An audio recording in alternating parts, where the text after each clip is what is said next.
Okay, folks, today we will be discussing why the American economy is going to crap. And I have a few clips from RT Boom Bust. More they say about who is investing, especially if they are foreign to the United States. That announcement from the Treasury Department says it has a proposal which would force exchanges and wallet providers to report foreign individuals with accounts to the IRS.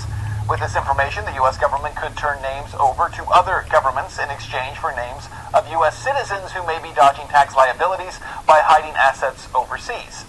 For this story and the latest on the crypto market, let's bring in Boom Bust co-host and crypto analyst, Christy Ide. Christy, this is an ambitious plan to get the cooperation of global nations to share crypto data. Is the truth behind this? It's really got nothing to do with foreign investors. It comes down to the Biden administration saying, we want info from you on every American who holds crypto overseas. Exactly. I mean, the essence is they're trying to create this giant stitching ring in order to catch U.S. citizens harboring or storing money abroad. But here's the problem, as it's been the problem for the past however many decades. Very few countries have publicly stated that they're willing to cooperate with the U.S. And why would they? What's their incentive? A few more tax dollars? Because there is no real incentive here for other countries to cooperate or participate in something like this. Smaller countries like Malta, Estonia, and even crypto-friendly countries like Switzerland and Japan, they've benefited handsomely from its loose regulations that have allowed them to attract capital to their shores and become the crypto hub. So crypto wealth has given them an opportunity to build supporting infrastructure, and it's contributed to a massive innovation boom and a launch pad for ICOs and IEOs and NFTs.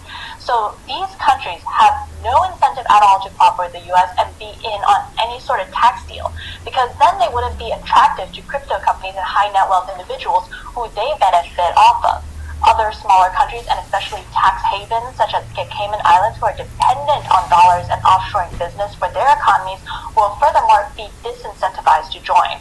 So there's absolutely no reward for them, and in the process, they will lose business or destroy their economies. It's kind of interesting that the Biden administration is taking such a huge interest in crypto when previous administrations kind of denounced it as a fad. Even his current administration has called it tulip mania speculation, saying that Bitcoin and that other crypto is not a real asset. But at the same time that they're saying that, they're acting very differently, especially in terms of the IRS right now. It seems like there is this enormous appetite to go after crypto holders, to go after investors, to go after anyone who has crypto, because Uncle Sam believes that there is a fair share they're somehow being denied. Exactly. And the thing is, if something is not an asset, it can't be taxed. So right now, the Biden administration is trying to have their cake and eat it too. It's the doublespeak of politicking at its very best, denouncing Bitcoin because it's a threat to the current monetary system and calling it a wildly dangerous speculative fad to be avoided if you don't want to lose all your money, but then at the same time saying that it's not a sound asset, but you know what, we want to tax it too, so therefore it is an asset. So they're kind of walking back on their words, saying that it is now an asset because all of a sudden this fake industry has ballooned into a $700 billion in untapped tax revenue. So it's so hypocritical, and of course this is, to fund his lofty American Families Plan, which completely goes against any basic responsible principle of budgeting and fund management, because usually you have your funds, and then you decide to allocate it and piece it out to all your project and budget things out. And Okay, guys, I'm going to step in on this real quick. First of all, what this is taxation without representation. And that's what we have been having. Hey, wait, that's why we went to war with the British. However, this is also Biden not knowing the basic rules of law and throwing all the rules of law out again. This is another example. Because either it is taxable or it isn't taxable. If it's not taxable, then it's not considered a currency or anything that should be taxable, then leave it at that. If it is, because you're losing out, then it's basically them throwing the rules out, and everything they've ever said about money or about assets doesn't really matter anymore. and this is proof of it, unless they can actually come down to it and say, okay, this is actually what an asset is, this is what money is, this is what crypto is. And if they don't want to do that, then it just proves how mentally incapable Biden and the Biden administration really is. Now, on top of that, I'm still going to say throw all your money into crypto because, if nothing else, it's worth money overseas. I'll hit play again. I don't know when we decide to just flip the model and go the reverse, where we put together a wish list of everything we want and then go try to find the money to then pay for it. Because now you're just scrambling to make more money in the short term to cover the budget, which usually leads to very poorly made, ill-informed decisions, such as this decision to create a global crypto tax reporting scheme, which is very poorly conceived. So we'll see how implementation goes there. And also, to just top things off, all these crypto reporting schemes are all under the guise of preventing money laundering, terrorist financing, cyber attacks, and ransomware, as you talked about. So that's all false, because if you really wanted to prevent things like that, you should look more into regulating the circulation of the USD, which is the currency of choice. So all of that is just basically window dressing, when really this is to reverse the effect of the wealth redistribution that Bitcoin has started over 10 years ago. USD, the actual currency of criminals. Let me ask you this. I have a theory, and I want to run it past you, which is that the And he's right there. It is going to take, in the Justice Department, by the way, is going to take a hardline stance here. And what they're going to claim is that because of ransomware and the threats of ransomware and these criminal organizations that are operating using cryptocurrency, they're going to say that they have to be able to eliminate all privacy behind coins, because that's going to be kind of the catalyst here to protect against ransomware. Do you think that will go anywhere, and what would be the process if that were to happen that the feds would take?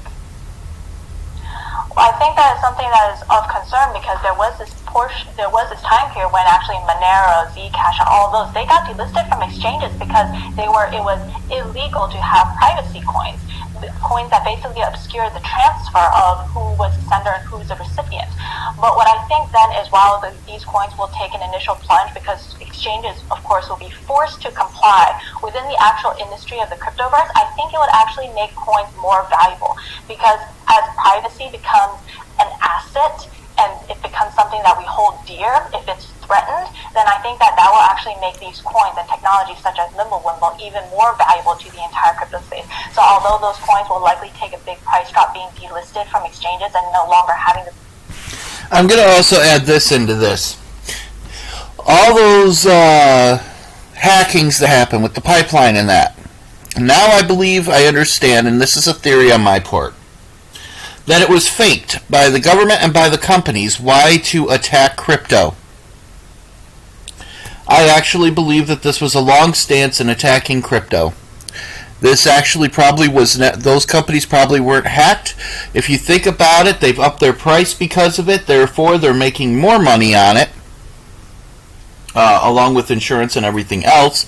So they've downgraded the supply, charged us more, and now they're killing us on the one way we have an escape and a possibility to actually come out, which is through crypto. Liquidity it once had. I do think that over time, people will start to realize that these privacy coins, they are the space to be in. That's the place to be in. And I also think we're going to see a whole new round of KYC, Know Your Customer rules and regulations, coming this way. Boombus co-host Christy I, thank you. Well, earlier this week, we told you that Germany is opening talks with the United States over the Nord Stream 2 pipeline. It's a pipeline that sends natural gas and oil directly from Russia down to Germany. So, now this one I'll skip by a little bit, but I will state this. The Nord Stream 2 pipeline really should have had nothing to do with us. We should have kept our noses out of it, but that... Gonna cut all that out. Welcome back. The Federal Reserve made a major announcement Wednesday that it will begin winding down a program that purchased tens of billions of dollars of corporate assets during the pandemic. The Fed said that it was shoring up the economy. So what does that look like? Another stupid move by Biden and the Fed. $7 billion worth of corporate assets, including more than $5 billion of corporate bonds and another $8.5 billion worth of exchange-traded funds. Headlines today claim that the Fed used the program to, quote, save the economy. But did they? Let's bring on Salvio Marinzi, the CEO of Optimus No, they LLC, didn't. and Michael Pinto, CEO of Pinto Portfolio Strategies. Michael, let's start with you. The Fed claimed that what it was doing was crucial to businesses during the depth of the recession. What do you think? Did this program actually do what was promised? Was it good for the economy, or was it just good for a few big corporations? Well, I mean, let's just not argue about whether it was needed right after the pandemic broke out. Let's just say it was for a few months. Why is this Fed still printing $120 billion a month? Why did the Fed print $7.3 trillion to increase its balance sheet since 2008? Balance sheet went from $700 billion to almost $8 trillion. Enough is enough. What they have done, as usual, is screwed the lower middle class and the poor of this country and created a magnificently yawning wealth gap, and then cries about it and saying, well, we have to print more money to decrease that wealth gap that they themselves are responsible for creating. That's it. Michael, you used the term screwed. I think it's supposed to be an active present term, screwing, right? Because it doesn't seem like it's changed necessarily. If that's the point of view, right? The process has not yet changed. We're still in the midst of this process. I thought I was going to get in trouble for saying screw, but you were worried about my tenses. Okay, well, screw. Just want to make sure we're precise. And we'll continue to screw because we're not going to even talk about tapering yet. Probably until Jackson Hole. They'll wind down their $120 billion a month program sometime in 2022, maybe, we hope, and then will not raise interest rates from zero till 2024. Meantime, home prices are up 21% year over year, commodity prices are up 60% year over year, and we're going to keep on going until the Fed creates another deflationary depression. Congratulations, Fed. Great job. Octavio, let's bring you in here. The Fed says that it plans to start this process with ETFs, with the selling of corporate bonds to begin later this summer. How do you think this program has worked so far? Well, I think you just have to look at the numbers, and they're very, very telling. I mean, Michael points out the enormous amount spent on buying government debt, mortgage-backed securities, and things of that sort. But when you actually look at this specific program, buying corporate bonds and buying ETFs, the whole corporate bonds, the numbers are $13 to $14 billion out of a total universe of US corporate bonds that's over 10 trillion or closer to 11 trillion. So if you do those numbers, and I don't often do that kind of mathematics, but you divide one by other. Okay, guys, I'm going to pretty much end it here with this. Basically, what they're saying is Biden and the Feds, with all their ETFs and everything they did, have screwed over the American people. It's only going to get worse. America's economy, American people, the rights of the Americans are gone. You do not live in any version of America anymore. This is the last death throes of America and the rights and the freedoms and whatever America thought they had over the last 10 years has had. Welcome to the end of America. We're at its death throes now.